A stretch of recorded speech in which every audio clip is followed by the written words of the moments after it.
Nous allons parler de Canal+ avec Maxime Saada, qui est directeur général adjoint du groupe Canal en direct avec nous. Bonjour. Bonjour. Merci d'être avec nous en direct ce matin sur Europe 1, une rentrée agitée pour Canal+ avec énormément de nouveautés. Maxime Saada, avec vous, le changement, c'est maintenant ? On a beaucoup de nouvelles, de nouveautés, nouvelles émissions, nouvelles formules, nouveaux décors, nouvelles pastilles, nouveaux animateurs. Oui, on a beaucoup de nouveautés à l'antenne. Pourquoi ? En cette saison, justement ? On avait envie d'innover, de renouveler la grille. On était dans un cycle d'émissions qu'on avait envie de renouveler avec les animateurs, avec les équipes. On sentait que c'était le moment. Ça veut dire que Canal vieillissait ? N'était plus dans l'air du temps ? Non, je pense pas que Canal vieillissait, mais c'est que y a des choses qu'on avait envie d'exprimer à l'antenne et qu'on a aujourd'hui la possibilité de faire et on est ravis. Ça veut dire que c'était moins bien avant quand même ? Non, c'est pas que ça. On tient aussi compte de ce qui se passe, des attentes de nos abonnés, de nos téléspectateurs. Et c'est vrai qu'on avait envie, par exemple, on avait une frustration de ne pas montrer tous les artistes, tous les humoristes qu'on croisait, et des frustrations un peu de faire trop de choix dans tout ce qui existe aujourd'hui.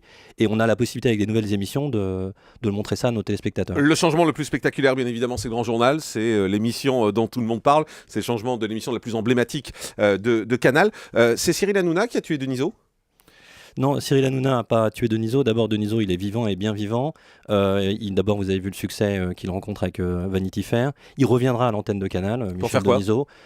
Sans doute qu'on remettra au goût du jour une émission mythique, Conversation secrète, et qu'on est en train de travailler avec lui sur le format. L'idée, c'est de faire des grandes rencontres événementielles, comme Michel Denisot sait les faire. Et donc, je disais, est-ce que c'est Cyril Hanouna sur D8 qui a tué Michel Denisot, D8 qui appartient au groupe Canal+. On a le sentiment par moment que vous êtes un peu cannibalisé tout seul. Nous, on n'a pas ce sentiment-là. On a le sentiment surtout d'avoir les deux talk-shows les plus réussis de l'Access, à part évidemment le vôtre, Jean-Marc. Et on est ravis de les avoir tous les deux. On a le sentiment qu'ils sont sur des positionnements extrêmement différents, avec un grand journal qui est sur l'actualité, qui est un show de divertissement, mais sur l'actualité, et qui est très ancré dans l'actualité, et un show de divertissement pur qui est celui de Cyril Hanouna. C'est Antoine Decaune, on le sait, qui présente ce grand journal. Le nom de Maïtena Birabin avait circulé. C'est elle qui a refusé. C'est vous qui avez changé d'avis. Qu'est-ce qui s'est passé ? Maïtena Birabin est une animatrice que vous savez qu'on adore, et d'ailleurs à laquelle on confie de nouvelles responsabilités cette année, puisqu'elle va s'occuper du supplément politique et elle va pouvoir déployer tous ses talents. On a beaucoup hésité parce que c'est vrai que c'est une émission importante pour nous, et quand on a eu l'opportunité, vous connaissez l'histoire j'imagine, mais Antoine Decaune avait un projet de cinéma qui finalement n'a pas pu se faire, de travailler avec Antoine Decaune. C'était une évidence pour tout le monde, et d'ailleurs il était plus fait pour le grand journal que Maïtena.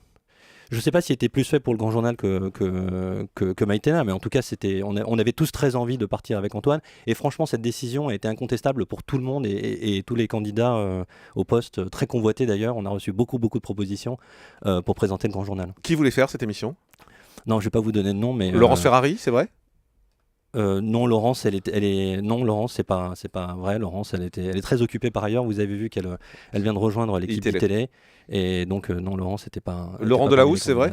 Non, je vais pas faire le jeu du oui. Juste parce que c'est les deux noms qui ont circulé. Est-ce que Laurent Delahousse était candidat pour animer le Grand Journal ? On a eu des discussions avec beaucoup d'animateurs. Dans Laurent Delahousse ? Pas moi personnellement en tout cas. D'accord, mais d'autres personnes de la chaîne, oui. Oui, bien sûr, on a eu vraiment énormément de candidatures, encore une fois, sur cette émission qui était très convoitée. Est-ce que le Grand Journal, tel que vous le voyez depuis lundi, c'est celui que vous aviez imaginé avec Antoine Decaune, ou il y a encore des choses à régler ? Il y a toujours des choses à régler, et ça, c'est pas à vous que je vais l'expliquer, on règle toujours. On est très satisfait du lancement. On a un lancement record, hein, vous le savez. On a fait le meilleur lancement de l'Access de Canal. On a un lancement qui se stabilise en plus sur les jours qui viennent. Et d'ailleurs, on parle beaucoup du Grand Journal, mais le Petit Journal fait un lancement très réussi aussi juste avant le prime dans son nouvel horaire et très très bien accueilli. On a une audience qui est stable sur la durée de l'émission. On a une satisfaction qui est très élevée. Et donc on est très très content de ce lancement record, voire historique, avec le Grand Journal. Maintenant, on est prudent aussi. On sait qu'on est en lancement anticipé par rapport à certaines autres émissions d'Access, et vous citiez Cyril Hanouna qui n'a pas commencé. Ni C'est à vous dans sa nouvelle version. Ni C'est à vous, ni d'autres. Donc on est très prudent. Sans doute qu'on se stabilisera à un niveau peut-être inférieur la semaine prochaine, mais on est très content de ce lancement. Et on commence, je pense, à voir l'humeur qu'on a envie de mettre sur le plateau. On est toujours dans un show d'actualité, mais avec du divertissement et avec des happenings. En tout cas, on va essayer d'en faire un maximum. Vous avez commencé à le voir sans doute avec François Damiens, soit avec la rencontre Manuel Valls-Poulvord. Très important pour nous de retrouver des rencontres entre des personnalités de l'actualité éventuellement politique et des personnalités de l'actualité culturelle. Sur Canal+, il va y avoir également le Before qui sera diffusé à partir de 18h05 du lundi au vendredi, présenté par Thomas Touroud. On a un peu de mal à comprendre ce que c'est que ce magazine indiqué comme emblématique de la pop culture. C'est un JT culturel, donc en fait c'est vraiment toute la culture culturelle. Ça va être chiant. Non, ça va pas être chiant parce que c'est avec Thomas Touroud et Thomas il sait pas faire chiant. Donc on aura beaucoup de. Vous savez que ça fait peur le mot culturel à la télé. En général, c'est toujours des bides en plus. Oui, mais c'est évidemment on a beaucoup de. D'abord il y aura de l'information. On s'adressera sans doute à un public plus jeune.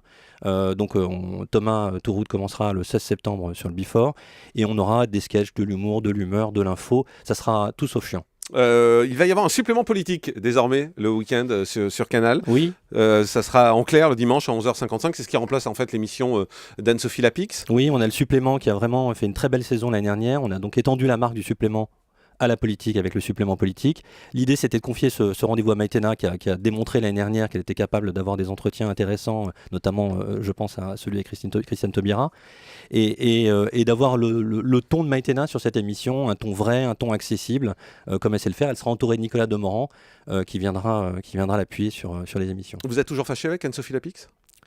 On n'est pas fâché avec Anne-Sophie Lapix, on aime beaucoup Anne-Sophie Lapix, on a eu Mais beaucoup vous lui de faites un plaisir procès à travailler avec elle.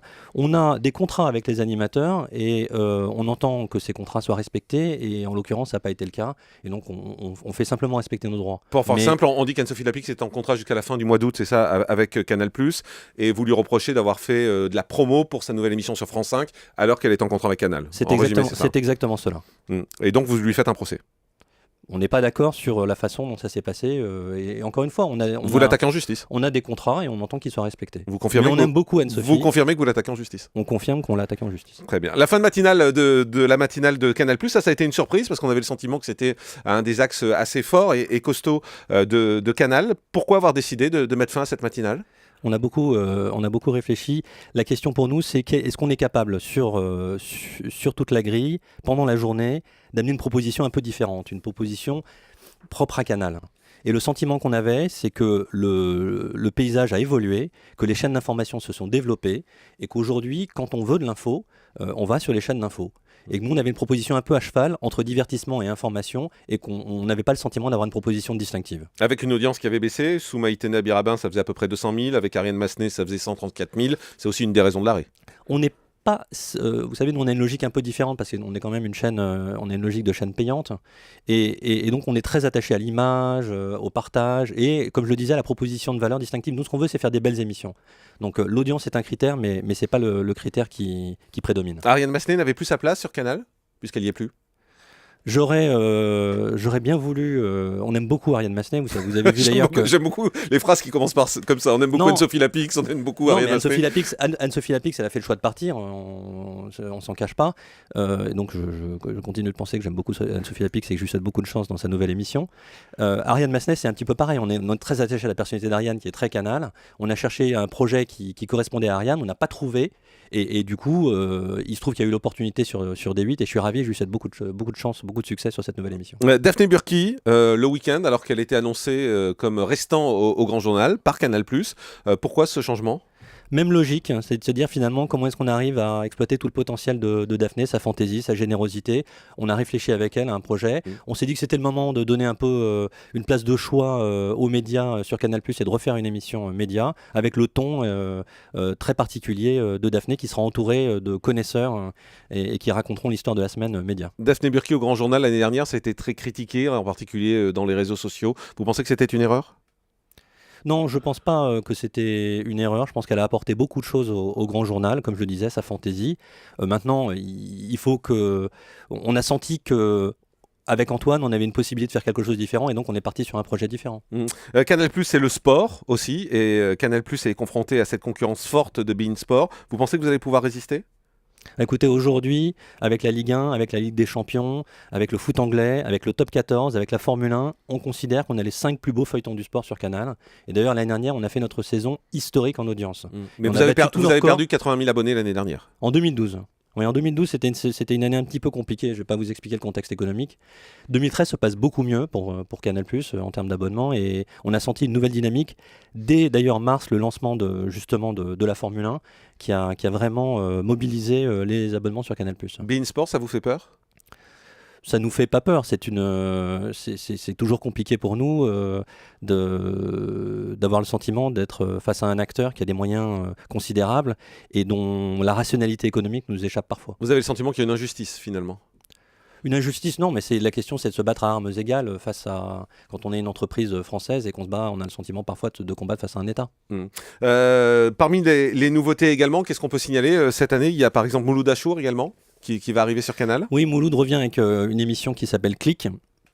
Et donc, il revient avec sa bande d'amis. Il a beaucoup d'amis, Mouloud, et il a beaucoup de kiff culturel, comme il dit. Et il va partager ce qu'il aime. Et ses amis vont partager ce qu'ils aiment à l'antenne. Donc on est très très impatient de partager avec lui cet univers très particulier de Mouloud, qui a énormément de succès auprès de nos abonnés. Et on précise que tout un tas d'autres émissions sont reconduites, le Petit Journal, l'Effet Papillon, Salut les Terriens, Le Supplément, La Nouvelle Édition. Qui sont des programmes qui restent sur Canal. Et puis un mot également pour Canal Plus Série.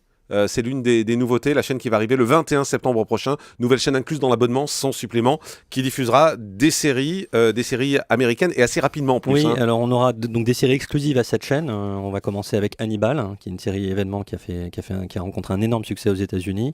Et puis comme vous le dites, une fois par semaine, on aura une soirée en direct des États-Unis qu'on appelle à l'heure américaine et où on diffusera des séries en version originale directement après la diffusion aux États-Unis. On commence avec une série totalement inédite qui s'appelle Brooklyn 99, qui est vraiment géniale, une série humoristique. Et on démarra dès la première semaine avec. C'est diffusé quoi, 24 heures, 48 heures après les États-Unis? Entre 2 et 5 jours en fonction des semaines. Je suis trop impatient de voir cette chaîne. Merci. Une pause de pub, à tout de suite.